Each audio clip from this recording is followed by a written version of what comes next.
Hi friends, welcome back to our channel. ఎలా ఉన్నారండి? అందరూ బాగున్నారా? మేమైతే బాగున్నాము.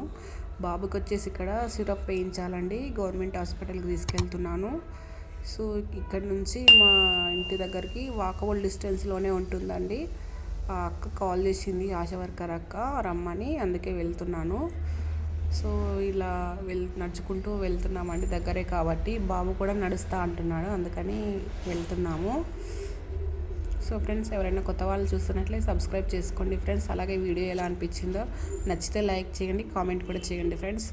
సో ఇక్కడ దగ్గరే ఉంటుంది కదా అనేసి అయితే మెల్లిగా వెళ్తున్నాము. వాడికి కొంచెం వాకింగ్ కూడా అవుతుంది, నాకు కూడా అవుతుంది అనేసి అయితే. సో మధ్యాహ్నం టైం 12 అవుతుంది, 12:30కి అట్లా వెళ్ళిపోతా అన్నది అక్క, అందుకనే వెళ్తున్నాము.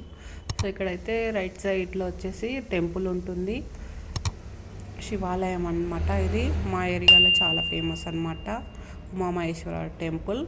శివరాత్రికి చాలా బాగా జరుగుతుంది. దాని పక్కనే ఇది హాస్పిటల్ అండి. హాస్పిటల్కి అయితే వచ్చేసాము మేము. సో ఇక్కడ వచ్చేసి బుక్ ఉంటుంది కదండి, ప్రెగ్నెంట్గా ఉన్నప్పుడు బుక్ ఇస్తారు కదా, సో గవర్నమెంట్ వాళ్ళు. సో అది బుక్ తీసుకొని రమ్మన్నది, వెళ్ళాను. అక్కడ మెన్షన్ చేస్తారంట. సో ఇక్కడ అక్క అయితే ఆ బుక్ తీసుకొని చూసి రాసుకుంటూ ఉంది, వేయాలన్నమాట. అక్కడ అన్ని వివరాలు అవన్నీ చూసుకుంటారు కదా. సో అలాగైతే సో అయిపోయింది. బాబు అయితే ఏడ్చిండు, అది ఏంటా అనుకొని భయపడి ఏడ్చిండు అసలు. సో ఇంకా తప్పదు కదా, వేయించాలి. సిరప్స్ ఫీవర్ వచ్చినా కూడా అలాగే భయపడతాడు. సిరప్స్ వేసుకోమంటే మాత్రం ఎంత భయపడతాడు, ఏడుస్తూ ఉంటాడు. అది పెద్ద టాస్క్ అనమాట వేయాలంటే. సో అయిపోయింది, రిటర్న్ అయితే అయిపోతున్నాం మేము ఇంటికి. ఇక్కడ శివాలయం పక్కన ఇక్కడ వచ్చేసి పార్క్ కూడా ఉంటుందండి. 6 o'clock ఓపెన్ చేస్తారు ఈవినింగ్ వచ్చేసి. సో ఇదే అండి మెయిన్ గేటు శివాలయంది. దగ్గరికి వెళ్ళలేదండి, హాస్పిటల్కి వెళ్ళాం కదా అందుకనే వెళ్ళలేదు. సో అక్కడ అయితే బాగుంటుందండి. సరే వేయించుకొని ఇంటికి అయితే వచ్చేసాము. సో ఇప్పుడు మా బాబుకి 18 monthsకి పిల్లలకు ఇంజెక్షన్ ఉంటుంది కదా. సో దాని తర్వాత 18 months నుంచి 6 months వచ్చేలోపు 6 monthsకి అనమాట సిరప్ ఇది విటమిన్ ఏదంట వేయించాలంట అండి. ఇప్పుడు మా బాబుకి 23 months అనమాట. సో వేయించాలి, అందుకని రమ్మన్నది, వెళ్ళి వేయించుకొని వచ్చేసాము. సో ఆడుకుంటున్నాడు, ఏం ఎక్కువ ఏడవట్లేదు. సో కొంచెం ఇట్లా నీరసంగా అట్లా ఇట్లా ఉంటాడేమో అనుకున్నా కానీ ఏం లేదు, బాగానే యాక్టివ్గా ఉన్నాడు.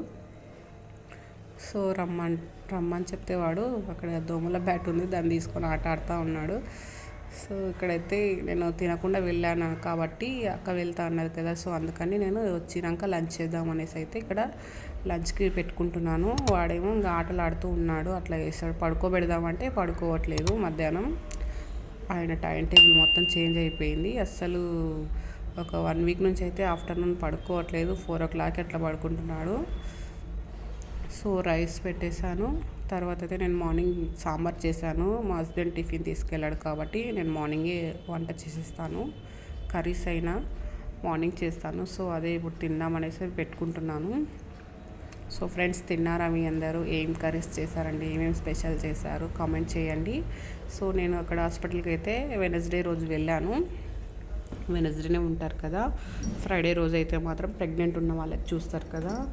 సో అందుకని ఇక్కడ చూడండి జల్లెడ ఏ విధంగా విరగొట్టాడో. ఆయనకి అది కిచెన్ కౌంటర్ అందదు కాబట్టి అట్లా స్టూల్ వేసుకొని ఎక్కి నిలబడి అన్ని చేష్టలు చేస్తూ ఉంటాడు.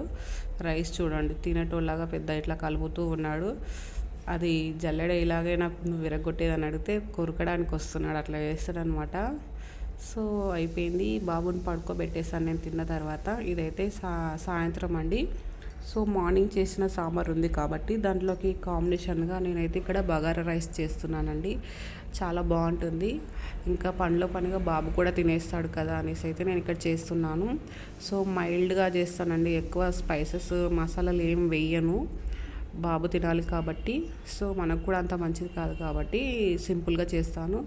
ఇట్లా సాంబార్లోకి బగారా రైస్ చాలా బాగుంటుంది, నాకైతే చాలా ఇష్టం అండి. నాన్ వెజ్ కర్రీస్ కంటే కూడా సాంబార్లోకి బగారా రైస్ చాలా బాగుంటుంది.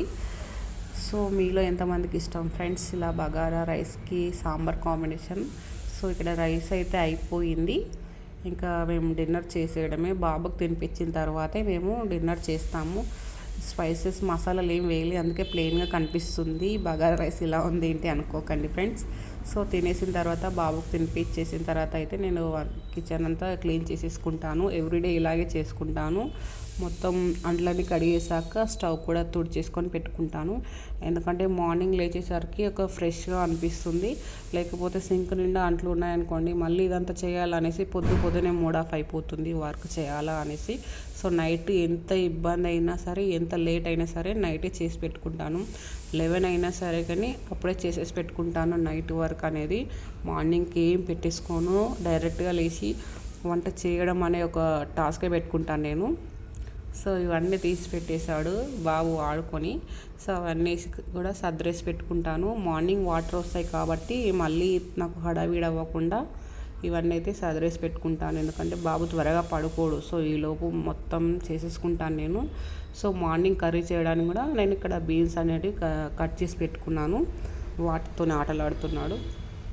డాడీ పడుకోబెట్టా అంటే కూడా అస్సలు పడుకోడు. మమ్మీ వచ్చేంత వరకు ఆడపిల్లలా ఎలా పెట్టుకున్నాడు చూడండి క్లిప్స్. చాలా బాగా అనిపిస్తుంది మా బాబుకి అవి. సో ఇక్కడ వచ్చేసి ఇయర్ బడ్స్ వాళ్ళ డాడీ తీసుకొచ్చి పడేశాడు. ఇక్కడొకటి విసిరేశాడు. ఇంకొకటి ఎక్కడ ఉందో అర్థం కాదు. అట్లా చేస్తూ ఉంటాడు. వీడి ఆటలే అంతా ఆల్మోస్ట్ అంతే అండి పిల్లలు. ఇంకా వాళ్ళకి నచ్చింది వాళ్ళని చెయ్యనివ్వాలి, లేదంటే మనల్ని వర్క్ చేసుకోనివ్వరు. ఇలా వాళ్ళు ఏదైనా ఆటల్లో ఉంటేనే మన వర్క్ అనేది కంప్లీట్ అవుతుంది. సో అందుకే నేను పెద్దగా పట్టించుకొని ఏమైనా చేయని అనేసి అయితే నేను వదిలేస్తాను. సో ఇదైతే మాది ఆఫ్టర్నూన్ టు నైట్ వరకు నేను చేసుకున్న వర్క్స్ అండి. సో వీడియో ఎలా అనిపించింది, నచ్చితే లైక్ చేయండి, కామెంట్ చేయండి. అలాగే కొత్తగా చూస్తున్న వాళ్ళు సబ్స్క్రైబ్ చేయండి.